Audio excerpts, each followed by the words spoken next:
উচ্ছ্বাস যেন হঠাৎ করে উঠে এলো নদীর গর্ভ থেকে।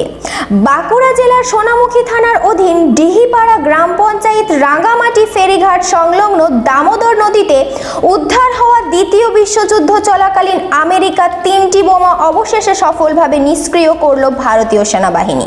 বুধবার সকাল ঘটনাস্থলে পৌঁছায় সেনাবাহিনীর বিশেষ বোমা নিষ্ক্রিয়করণ দল। দীর্ঘ প্রস্তুতি, কড়া নিরাপত্তা ব্যবস্থা আর নিখুঁত পরিকল্পনার পর নিয়ন্ত্রিত বিস্ফোরণের মাধ্যমে একে একে ডিফিউজ করা হয় 3টি বোমা। বিস্ফোরণের মুহূর্তে বিকট শব্দে কেঁপে ওঠে গোটা এলাকা, চারিদিকে ছড়িয়ে পড়ে ঘন ধোঁয়া। তবে আগাম তৈরি করা শক্ত নিরাপত্তা বলয়ের জেরে বড়সড় বিপদ থেকে রক্ষা পায় এলাকা। কোনো হতাহতের ঘটনা ঘটেনি। এই ঘটনার সূত্রপাত হয় গত সোমবার বিকেলে। রাঙ্গামাটি ফেরিঘাটে দামোদর নদী থেকে বালি তোলার কাজ চলছিল। পেলোডারের খননের সময় আচমকাই উঠে আসে 3টি ভারী লোহার গোলাকার বস্তু।